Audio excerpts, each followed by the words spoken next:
उन्हें जरूरत पड़े तो उन्हें प्रेग्नेंट करो। चीफ मिनिस्टर ने बोला है कि अगले 20 साल में केरला इस्लामिक स्टेट बन जाएगा।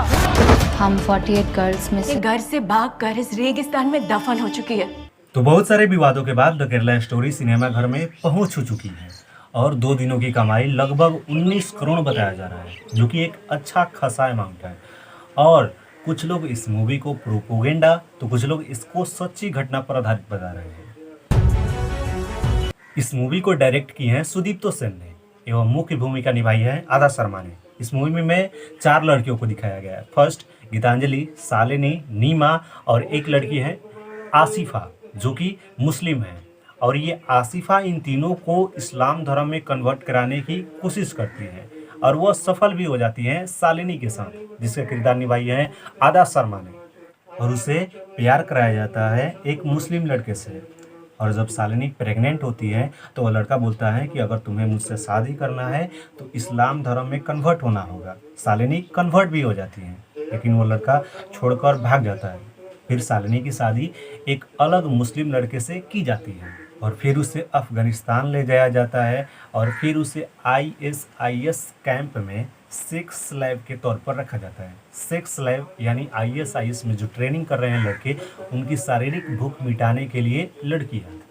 फिर शालिनी वहाँ से भागने में सफल हो जाती है और फिर उसे अब अफगानिस्तान जेल में दिखा जाता है और फिर उसका इंट्रोगेशन किया जाता है, उसे पूछताछ की जाती है। तो इस मूवी में ये दिखाने की कोशिश की गई है कि केरला की बहुत सारी लड़कियों को ISIS ट्रेनिंग कैंप में सेक्स लैब के तौर पर रखा गया है। लेकिन ये क्या सिर्फ केरला से होता है क्या? तो इस मूवी के ट्रेलर में ये दिखाया गया था कि लगभग 32,000 लड़कियां अब तक इस्लाम धर्म में कन्वर्ट हो चुकी हैं। लेकिन जब सुदीप्तो सेन से ये इस आंकड़ा 32,000 पर सवाल पूछा गया कि ये आंकड़ा आपके पास कैसे आया, तो उन्होंने कहा कि केरला के CM ओमान चांडी 2010 में एक रिपोर्ट शेयर की थी और उन्होंने कहा था कि लगभग केरल से 28 से 32,000 लड़कियां इस्लाम धर्म में कन्वर्ट हो रही हैं हर साल। लेकिन जब थोड़ा सा रिसर्च किया गया तो ये पता चला कि ओमान चांडी जी ने 2010 में नहीं बल्कि 25 जून 2012 को उन्होंने कोर्ट के फैसले पर यह कहा था कि लगभग 28 से 32,000 लड़कियां अब तक इस्लाम धर्म में कन्वर्ट कर चुकी हैं। लेकिन हर साल नहीं, प्रत्येक साल नहीं, उन्होंने ये आंकड़ा दिया था 6.5 साल का। लेकिन इन बातों में भी सच्चाई है कि केरला से कुछ घटना सामने आई थी जिसमें कुछ लड़कियां ISIS में शामिल हुई थी धर्म कन्वर्ट करके।